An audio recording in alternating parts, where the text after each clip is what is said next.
Hello and welcome to the Aamir Qutub Show, India's leading show for jobs and careers. If you are looking for your first job, thinking of switching jobs or seeking the best career guidance, then this is the place for you. To all our subscribers out there, thank you for tuning in. If you have any questions, comments, suggestions or advice, you can get in touch with us on LinkedIn, Facebook, Twitter, Instagram, or you can visit our website www.aamirqutub.com. Presenting Aamir Qutub, CEO of the Aamir Qutub Academy.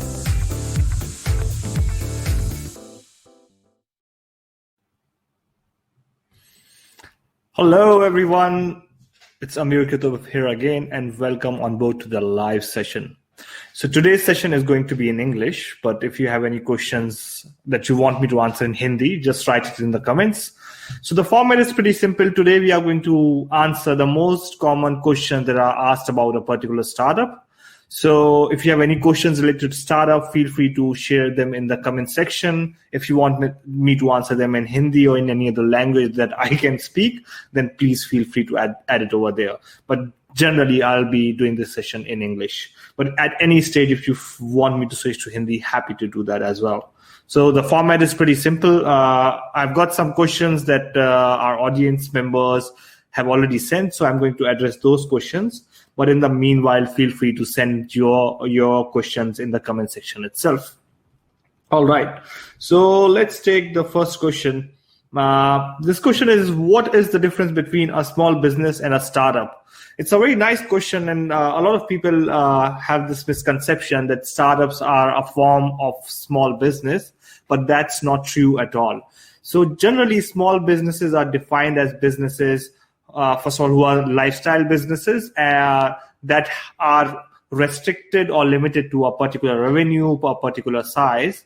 And for the small businesses to grow to a medium or large business, it takes a lot of efforts and especially a lot of time. For example, your cafes, restaurants, these or any of your lifestyle businesses like hospitality businesses do come in the category of small businesses. These businesses are not scalable, whereas what startup is an initial phase of a scalable, large global business. So startup is not an actual business. Startup is a testing phase. And that's not something that I say. Steve Blank, the father of startup methodology, the lean startup methodology, says that the startup in itself is not a business. A startup is a testing methodology or testing phase for a large business whose business model is not defined.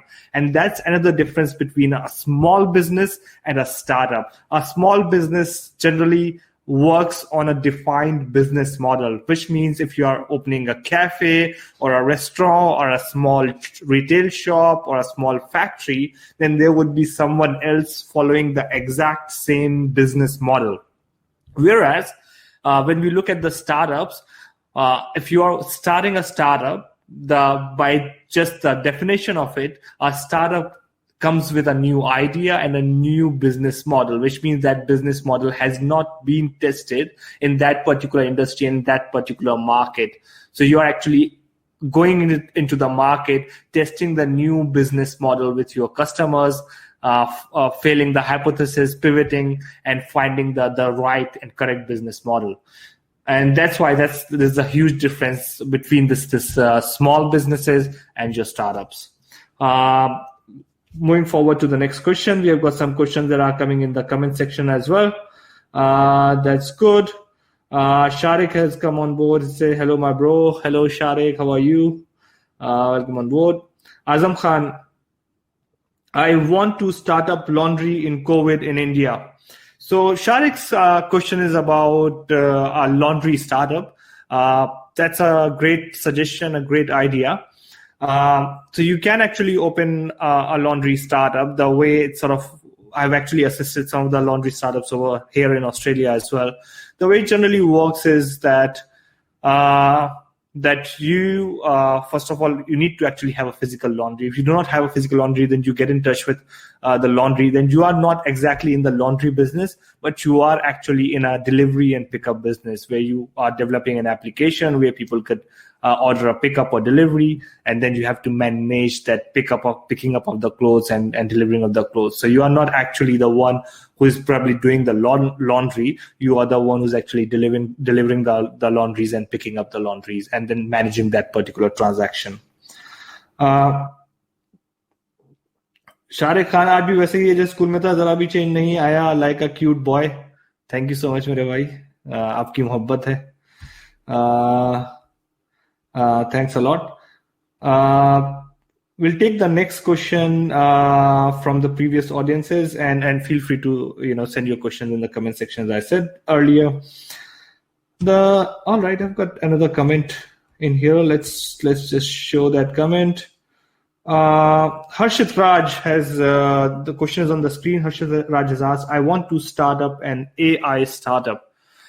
So AI, which for my audience, artificial AI refers to artificial intelligence. It's great that you want to start an artificial intelligence startup, but the question that we need to ask before starting a startup or thinking about startup is, what problem are we going to solve? So artificial intelligence got a huge role in solving a lot of problems, but you have to identify a particular industry or a particular use case, a particular problem that could be solved by the use of artificial intelligence. For example, artificial intelligence can help in military, it can help in research, it can help in health, it can help in sports. So you have to identify that what's that particular problem that you are going to solve through artificial intelligence, and then develop a business model from there. So a startup is always about identifying the problem, identifying the need, the challenge, and then identifying a solution for that. And that solution could be through artificial intelligence, that could be through augmented reality, that could be through Internet of Things, and so on. But it's not right to start with the solution first. So you say, I want to do an AI startup, I want to do say an Internet of Things startup, I want to do a tech startup. No, these are all solutions, these are all channels to solve the problem. The very first question that you need to ask before you start a startup is, what problem are you going to solve? The same question that you're going to ask is, whose problem are you going to solve? Once you identify that, that's when you sort of identify how are you going to solve that problem. But if you go other way around, that's where a lot of startups fail, because you think, oh, this technology is cool, how about I start a startup in this thing? And that leads to the failure. The next question is by Shanawaz. If you want to start a business, then what it would be? If I want to start a business, the way I look at this is, and it's in continuance with my earlier comment, I would look at what is that problem that is actually troubling a lot of people. What is that particular need that is causing a huge problem for everyone? For example, recently I did a not-for-profit startup. So when the lockdown happened, everyone was, especially in Australia, everyone was in lockdown. We do not have that much of communication between the neighbors. So there were people in their 80s and 90s who did not have anyone to help them. They could not go out for the groceries or medicines. So I developed an app called Angel Next Door. And the concept of that app was that the people who are not able to go out, or people who need something, they would be able to send a request, and the people around that particular area would receive a notification. Their neighbors would receive a notification, and the neighbors would be able to help them. So what I did by doing this startup was looked at a problem, looked at a challenge, and then tried to solve it through the particular startup. So you don't need to think about, okay, this is the industry that I want to have my startup in. What you need to think about is, what is that problem that's troubling a lot of people? What is that particular need? You just need to look around, even in your industry or probably in your neighborhood, maybe something in your house. What is that particular problem that's causing a huge issue? For example, I always give this example of Uber. So the taxi industry all around the world was messed up. Like if you look at the US, if you look in Australia, if you look in India, there were challenges with the taxi industry. People used to call them. They took a lot of time. The customer service was bad. Their frequency was not good as well. So there were a lot of issues with the taxi service. So what Uber did was developed a business model to solve this particular problem. But because the problem was so huge, the problem was prominent all around the world, that's why that startup was able to sort of like go global. Similarly, there was a need, the challenge that to watch movies, you actually had to rent the DVDs or go and buy the DVDs, and they were pretty expensive, right? No one want to spend like $10 or $20, and in India, like 50 rupees or 100 rupees in buying a DVD or getting a DVD, watching it, or returning it back. It was just very inconvenient. It was very expensive. So Netflix saw this opportunity and solved this problem by creating this web video sharing platform. And this was, again, a problem that was happening all around the world. So whenever I look at a startup, I look at, is that problem big enough? Is that problem here in Australia? Is that problem there in US? Does that problem happens in India as well? So if I look at the problem and the problem is big enough, that's a green signal for me to start a business or start thinking about solving that particular problem. I hope I answered your questions. We'll go to the next question, which is, what are some things that entrepreneurs should know before starting a startup? Well, the very first thing that you should know before starting a startup is that it's very hard. It's very, very, very, very hard. It's very challenging. And it's not easy as it seems. Like, we look at rag to riches story, we look at people sort of getting successful. There are no overnight stories. It takes a lot of efforts and energy. And it's not just about the idea itself. So people think, oh, I've got a great idea, now I'll just open $1 million startup. It's just about coming up with an idea, creating an app, and once you push it out, it's going to be like you'll be earning millions. It doesn't work like that. Startup journey in itself, the first 2 to 3 years, is actually about discovering the right business model. So you actually have to have a lot of resilience and persistence and determination to be able to do that. So you just have to put all of your focus in your startup and spend 3 years or 2 years in identifying the right business model, doing the customer discovery, doing the customer development after that. And it takes a lot of efforts, it takes a lot of money, it takes a lot of energy as well. So it's not just about the idea. You need to educate yourself a lot as well. So if you are thinking of a startup because you are bored of your job, or because you think your job is hard and you're like, my job is hard, why am I earning money for a company when I can earn money for myself? Don't just go into a startup thing because you're just bored of your job or because you're tired of your job. Because startup will tire you really badly. It will push you down, beat you down. It will test each and everything. You have to sacrifice your everything. Like, you have to make personal sacrifices, emotional sacrifices, financial sacrifices. You have to sacrifice your relationship with your friends, your relationship with your loved ones. It's going to have an effect on your mental health. It's going to have an effect on your physical health.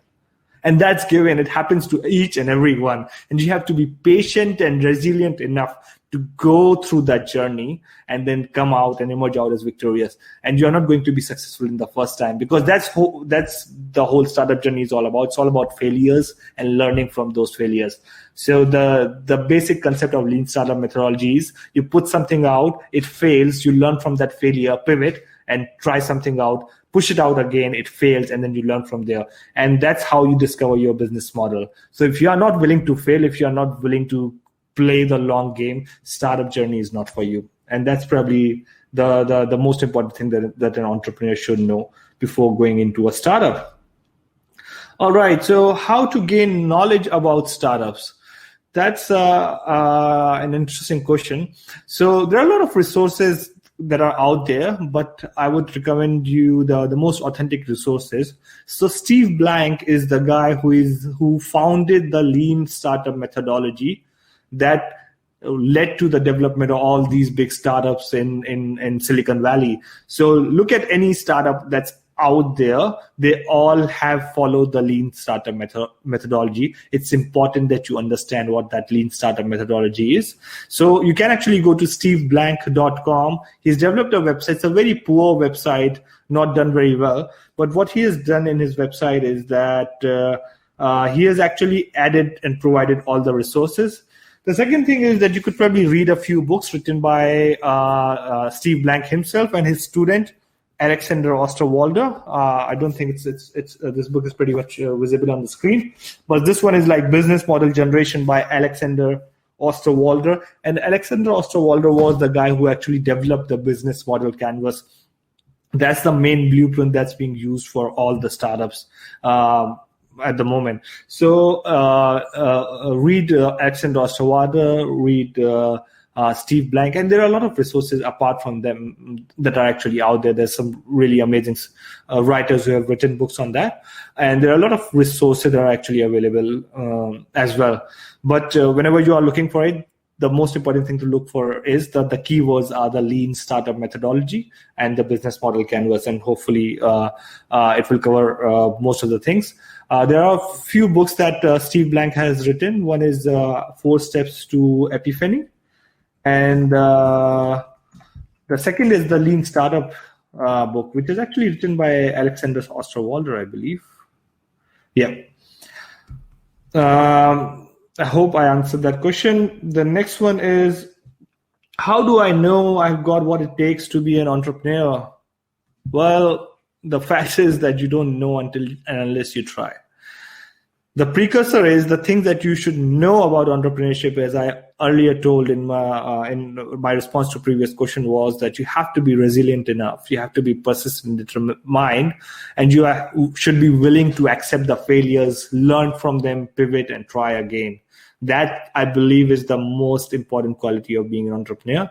So if you are a good learner, and then you can take that level of emotional, financial stress, and you are willing to fail, you are willing to learn from those failures, then entrepreneurship is for you. But if you are asking this question, how do I know what I have what it takes to be an entrepreneur? Then I would say I never knew that I have what it takes to be an entrepreneur. It's just that I thought I'll just give it a try. I'll just give it a try, and I was determined enough and passionate enough to actually see this through. So I just had this belief somewhere in my heart that, if I give it a go, like the worst thing that would happen is that I'll fail and learn something from that. So I was willing to sacrifice a lot of things for it. And I did sacrifice a lot of things. I left my high paying job back in India, came over here, did a cleaning job. I used to throw newspapers in the night. And did a lot of stuff, left my luxurious life to start from the scratch because I was passionate about building my own startup. So if you have that level of passion, and then it's not just about the passion, if you think that you are willing to learn and you are passionate and persistent and determined enough, then you have what it takes to be an entrepreneur. You don't need to worry about extra knowledge. You will learn the skills, you will develop the skills as you will enter the entrepreneurial space. So you don't need to do an MBA in entrepreneurship or any business course or whatever. You just need to be willing to learn. You just need to come into the open side, because startup in itself is a learning process. So you come up with an hypothesis, you develop a business model canvas, and then you test it with the customers, and then you get customers' feedback. So your customers are your educators and teachers. So I can't be your educator or your teacher. Steve Blank cannot be your educator or your teacher. No entrepreneurial educator can teach you the right skills. They can teach you how to go about developing your startup, but your customers, the market, is the real teacher.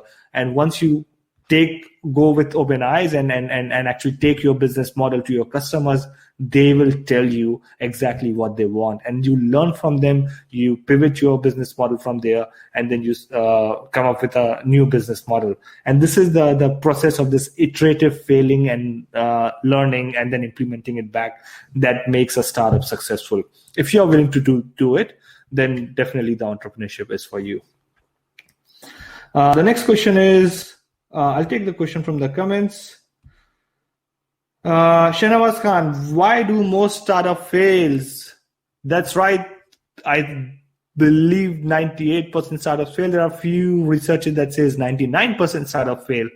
They fail because they believe, most of them start with a concept that they've got an amazing idea, and they will develop a business model and then just spend a lot of money in developing the product and put it out to the market, but will never listen to the customer feedback. And it's just the human nature, because we think that our idea is amazing, our idea is great, and they'll spend a lot of money on developing something that the market never needed.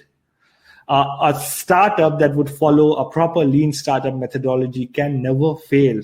The reason it can never fail is because the process of lean startup methodology is actually developing a business model canvas and testing it with the market, listening to the customer feedback, and then developing the startup with the market iteratively. So I'll explain what that means.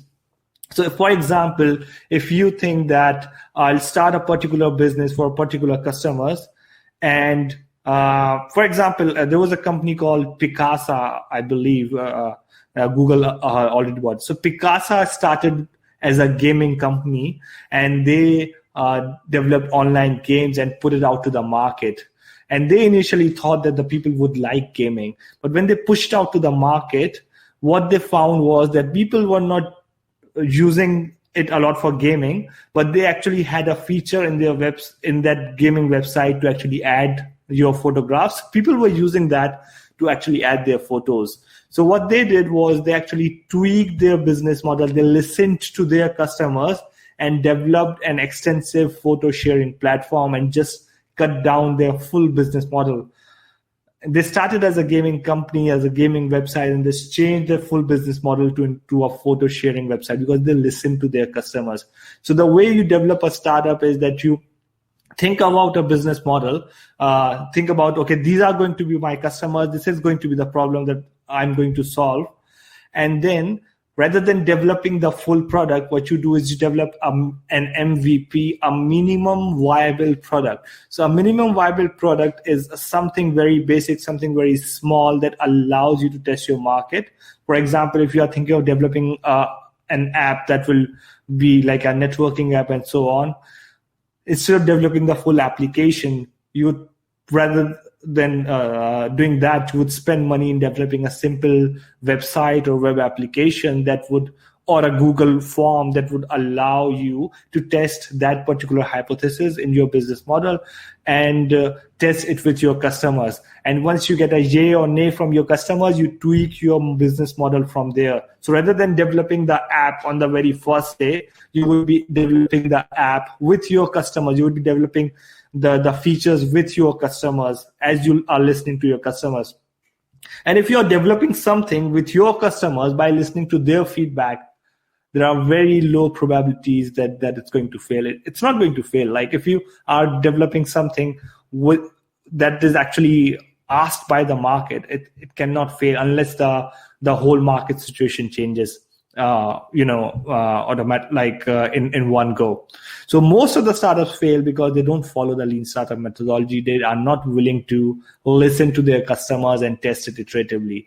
They are willing to listen to themselves. They are rigid about their concept, and then they think that their concept is going to work. They spend a lot of money and they push it out. It doesn't work. It's as simple as that. If you are following the proper lean startup methodology, testing all the hypotheses, your startup cannot fail because of the nature of the way the whole lean startup methodology is set up. All right, so we'll take the next question. I really want to start my own startup, but not able to find a good idea. How do I find it? I've actually done a session specifically on this in terms of how to generate amazing ideas. But a startup idea is basically generated by a big problem or a big need. If you can find an amazing problem, when I say amazing problem, which means the problem that is problem for each and everyone, like that a pain that most of the people feel. If it's not a problem for everyone, and it is a problem for a majority of segment, a majority of people. For example, if it's a problem for all doctors, if it's a problem for all lawyers, if that is a problem for all students, if it's a problem for even maybe all girls between 18 to 24, whatever it is, but you need to find that demographic who has got a particular problem. Once you identify that problem, then it's very easy to sort of come up with a solution from there and then develop a business model. But if you look at it from a different approach, you start with the solution first and then go to the problem, then it's going to be difficult. So if you want to start your own startup, start looking around you. If you're working, start looking in your office. If you are interacting with people, start talking to them and start identifying the problems. What's the problem out there? If you're listening to the news, what's wrong with the news media channels? If you're going on the road, what are the problems that you see on the road? If you're going in the market, what's the problem with the market? If you're doing shopping, what's the problem with the shopping? If you're going to hospital, what's the problem with the hospitals? Try to identify that problem and see if that problem is big enough. And if that problem is big enough, how can we solve it? That's when you can start doing a bit of research. See, if that's a problem in my country, how is US solved it? Or if that's a problem in this particular space, how has people in other industries solved it? So that's when you start doing some research and come up with the solutions and ideas. So once you have a problem, once you have a solution, it's easy to develop a business model around that. It's more about finding a problem that's big enough and a solution that actually fits that particular problem. And then I would say it's pretty easy from there. The next one is, how do you know if you are good in entrepreneurship? Well, look, entrepreneurship is like, I would listen to this question, how do you know if you are a good student? Because entrepreneurship is all about being a student and learning with each and every step more than anything. So entrepreneurship is not about the ideas. Entrepreneurship is not about managing. It's not about execution. It's about being a student, because you are coming with a completely new business model, something that's completely unprecedented, that has never been tested in the world. So when Uber came, did anyone ever tested that business model? No, right? So whenever you come up with this startup idea, which is like truly novel, you don't really know whether that business model is going to work or not. The best that you can do is you can test it in the market, learn from what market says. And that's why being a good entrepreneur is about being a good student and being able to learn from the market insights, doing your due research. So, but again, you wouldn't know if you are good in entrepreneurship or not unless you actually dive deep into the entrepreneurship. So rather than spending, again, investing all your money in startup and just leaving your job to be in a startup, what you could do is, if you can see a problem that you can solve, you can start with a basic business model canvas. So I actually have got a link so if you go to my website, aamirqutub.com, AAMIRQUTUB.com, there is a link to the business model canvas over there. You can actually download the business model canvas from there, fill out that business model canvas, and then develop a basic minimum viable product, do a bit of customer research, and see if that idea ticks with other people. If that idea ticks with other people, if the business model is correct, then you can sort of go ahead and pursue it. And then you can learn from there. When I started the very first time, 2 of my startups in the beginning actually failed. So it's not about being a good entrepreneur. It's about being a good learner. So what can you learn from the failures, and how can you grow in your life is probably the most important thing. What is a working day in the life of CEO like? That's interesting. So again, there are 2 types of CEOs here. One is a startup CEO, and one is CEO of established large organization. So a life of a startup CEO is very different from an established CEO, because as a startup CEO, you are doing everything. So it's basically, you are a founder. So you are a janitor, you are, swiping the floors, doing each and everything, right? So the life of a founder or a CEO it's very messy actually. And it has no structure to it, because you're running a lot of errands. You're looking at the marketing, you are looking at what's happening in the sales, you are maintaining and managing the product direction as well, you are looking at the technical stuff as well. So you're just managing a lot of things, and on the top of that, you are meeting your potential investors, you are meeting stakeholders, you are addressing media as well. So it's very chaotic.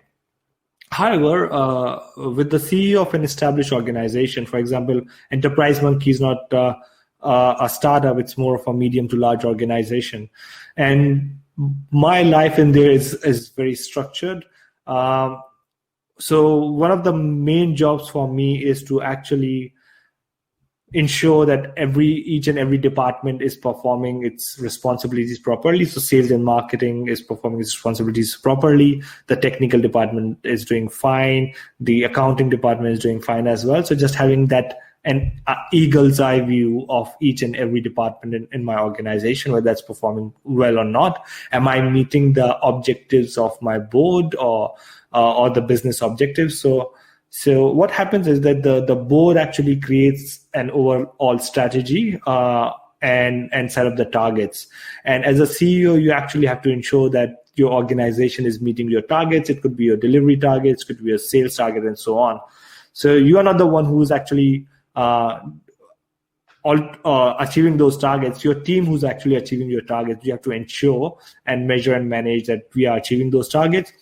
One of the major responsibilities that I see is that whenever I see a leak or a gap or a problem, it's my duty to ensure that I can fix that leak or problem in a more permanent way. So it could be due to a process gap, or it could be due to a process miss. So I try to identify what's the exact problem. And then if there's a process gap, then I try to develop and improve the process. If there's a process miss, then I try to implement countermeasures to ensure that those process misses doesn't happen again.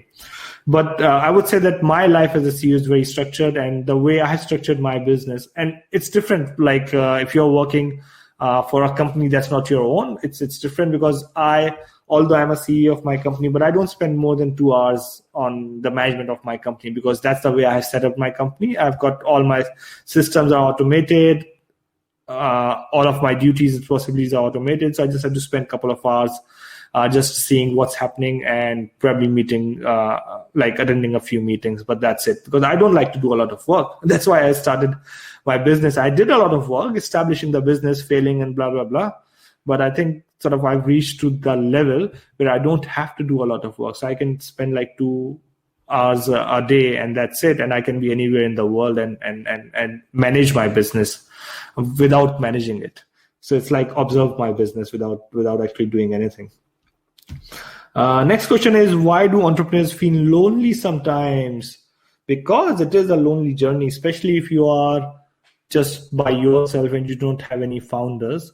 Then the thing is that, first of all, you are working on a business model that has never been tested and tried before you. It's not like opening a cafe, because there are a lot of other cafe owners and you can talk to them and they can relate to you and understand your problem and share your challenges as well. But when you are a startup, your business model is unique. So your problems and challenges are unique. And you don't know the answer to them, right? So you have to actually figure those answers out with your customers. So there are a lot of unknowns in the startup. That's the big problem. And the second is that you are alone in terms of, because you do not have any co-founders. Even if you have co-founders, you just have like your 1 or 2 people. The people who are working for you, they look up to you to make those decisions, right? So they are getting paid, or they're on salary, or they might have an equity. But you are the one responsible for making the decisions. So I felt very lonely being an entrepreneur, because it was my responsibility to ensure that the salary of the employees are being paid on time. It was my responsibility that the customers' requirements are delivered on time as well. So if my team is not doing the work properly, ultimately I'm the one who's going to take the hit. If my clients are not paying my invoices, ultimately I'm the one who's going to take the hit. So it's like you have to take the hits from all the side. And it's a very lonely thing, but it teaches you a lot.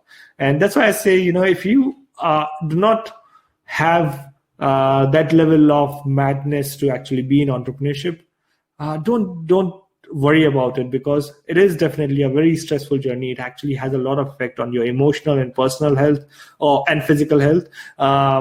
And you have to show a lot of resilience and go through a lot of ups and downs before you become successful in your startup.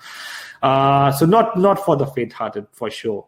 And it is definitely a very lonely journey. We look at the fame, we look at those success stories, and we think this startup thing is so sexy, so great, but it's not. It's very, very painful. Although the thing is, because the startups that I work with or the startups that I found are the ones that I'm really passionate about. Even then, when there's lots of pain and everything, I enjoy it. It's like a sports player, who's already injured and everything, but he's sort of still playing, still in the field, not because because he has to. It's because he enjoys it. Similarly for me, it's not because I want to earn money. It's not because I want to, be famous. It's not because I want to prove a point to someone. It's just because I'm doing what I love to do. And that is the thing that actually drives me. I actually had an opportunity to work with Steve Wozniak, the co-founder of Apple, pretty closely. And I asked him, how did Apple and did you become such a big company? And did you ever think that Apple would be such a huge company? And what he said was that I was never interested in making a lot of money. I was never interested in making founding such a big company. I was only interested in making good computers. That's it.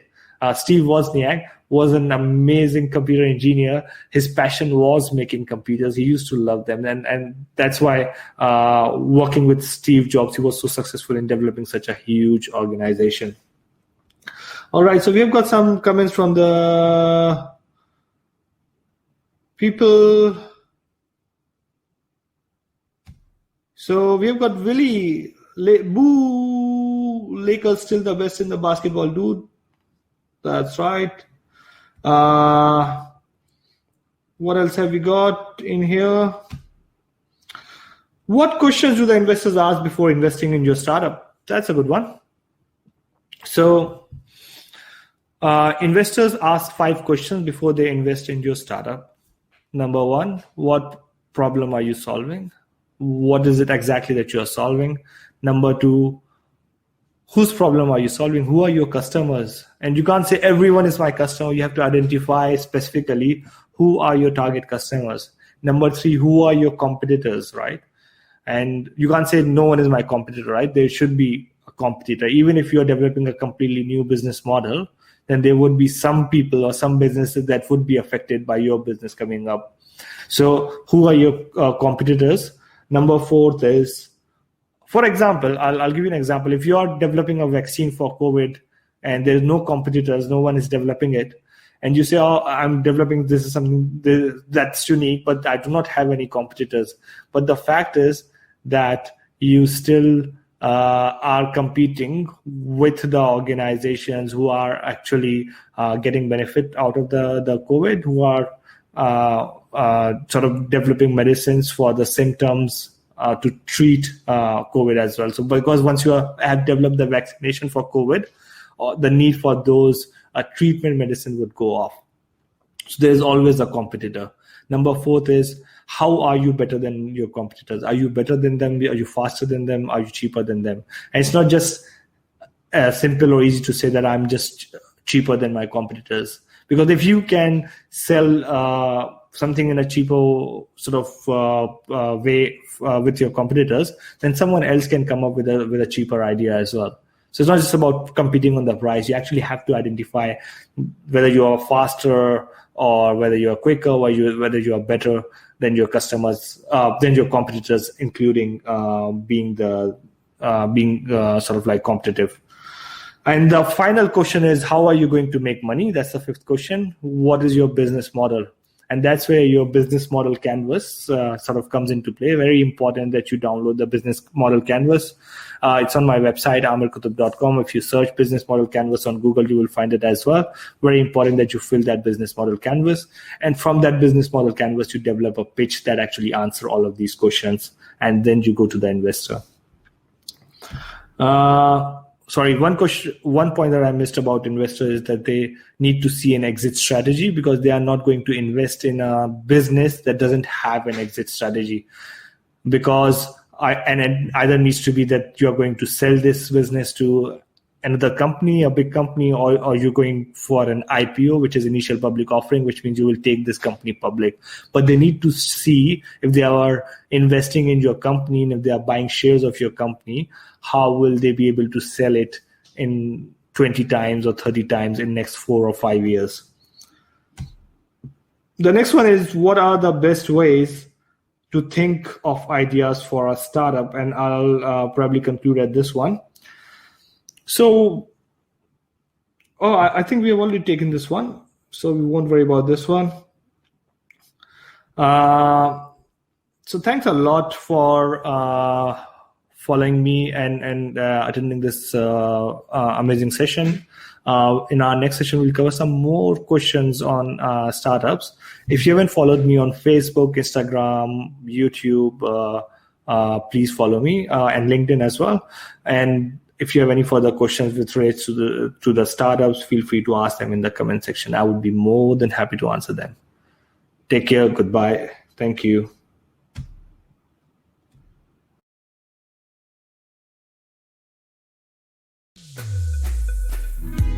Thanks for joining us for this episode of the Aamir Qutub Show. We hope you gained valuable insights. Don't forget to get in touch with us via LinkedIn, Facebook, Twitter, Instagram, or our website www.aamirqutub.com. Stay tuned for the latest news and insights about jobs and careers. I hope you find your next best opportunity soon. Until next time, goodbye.